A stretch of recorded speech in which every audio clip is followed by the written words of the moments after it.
guys, how is it going? And welcome back to the channel. I am here with you guys today. I'm gonna have two videos this week.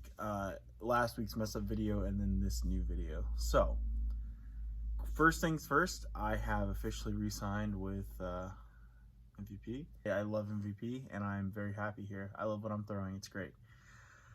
With that being said, I'm gonna jump into my tournament schedule a little bit. So obviously the small stuff we'll have to just kind of filter in as we go on with the year. But as far as the big stuff goes, I have already registered for Waco and Jonesboro. I wanted to play both of those tournaments. I had fun at Jonesboro last year, and Waco, I still feel like I haven't done the proper, know what it feels to go start out with a big tournament and travel to it. So Waco should be fun there for that experience as well. And then Wave 2 of these registrations opens in about 3 weeks, and I'm going to do something really cool for those too. My next big tournaments I plan on doing are going to be Beaver State, Portland Open, and then Beaver State Fling. I'm planning on going out to Oregon for 2 weeks. Through the first 1.5 stages of the registration, I will be playing in essentially 4 big events. So in the second part of Wave 2 also includes Idlewild and the Preserve. I'm going to register for both of those as well on February 4th. So, I mean, one thing I should add, guys, tournaments are filling now for pros, which I'm rated over 1,000, but still they're filling up for me. I think when I got into Waco, there was 3 or 4 spots left, and Jonesboro about the same, maybe 5 spots left. So it's crazy that the pro scene is becoming kind of like the AM scene. You hear all these talks about having like a semi-pro division and then an elite pro division where you have to have your tour card. I think it's kind of pushing towards that, but still, let's say if you're 970 and you have a bunch of money, I think you can still go out and purchase your card. And this is just a hypothetical. You could go out and purchase your card and then just pay for all your entry fees, and you could do it that way too, just by getting points for playing in so many of them, right? So I'm not sure what's going to happen in the future, but it's very interesting how I just didn't expect them to fill that quick. All right, so after that, recap, we have Waco, Jonesboro, then we have Portland Open, Beaver State Fling, and then I think it's the Preserve and Idlewild in that order. So it's already 6 big tournaments there. All right, so then we come back to the last wave, and the last wave is all centralized here in the middle of the United States.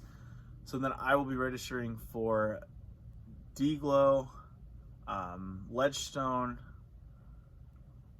What else is there on there? Oh, Des Moines Challenge. There's one more tournament. I just can't quite think of what the heck it is off the top of my head. But one more of those tournaments, I'll put it on the screen as I normally do. I also registered for the Rumble. I think I'm like 8th on the wait list, but should get into that. And that's another A tier. So when all that's said and done, if my math's correct, I'm playing 4 big tournaments from the last 5.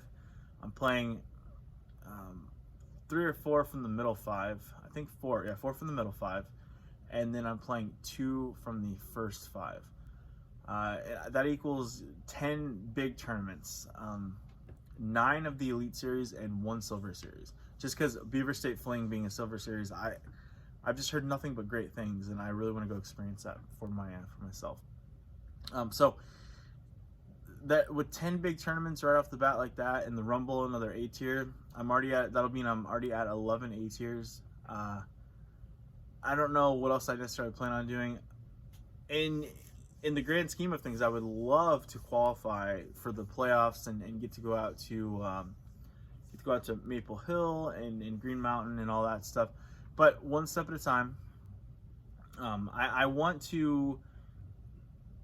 say this year will be enough for me to have a chance to prove myself and to actually, I always say I want to tour, which isn't fiscally, I just can't properly do that right now. So this will be as close to full-time touring as I can really get in my mind. It's going to be a grind. I don't necessarily have a touring partner necessarily. I had somebody that was going to, but we kind of ran into the snag already with him being rated in the 980s, and I mean he'll get the next wave of registration, but he might start out on these waiting lists like 40 deep, 50 deep already. So we're gonna have to see what happens there, and hopefully he's quick with the mouse, so he's able to travel to some tournaments with me. So I think that's all I have for you guys today. I just wanted to preview the big tournaments I'm going to play. I still haven't done a recap video from last year or anything like that. I should probably get that done as well, but I just figured I'd keep things new and fresh for you guys, and just kind of talk about this and tell you about like my goals for this year and all that. I would love to get an A-tier win, so I need to. I mean, I guess I plan on playing things like the Forsyth Decatur Open, which is an A-tier. I'm sure I'll play like Clash of the Canyons as an A-tier. Just so I'll be getting in several of those Midwest A-tiers still, hopefully, and just probably not a lot of small ones this year. Not too many C's and B's. I'd rather fill my tournament schedule up with about 15 to 20 just top tier events. Yeah, so I'll probably just play a couple small ones. With all that being said, guys, thank you so much for. I mean, I think we're at 699 subscribers.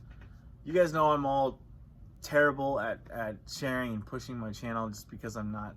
I just don't like imposing upon people. But thank you for all of you that are here, and I appreciate you helping me grow the channel. And thank you to my sponsors, Plastic Addicts, MVP, and Paragon. And I will see you guys in the next one, which is either going to already be on the channel or will be on the channel right after this. So thanks for watching, guys.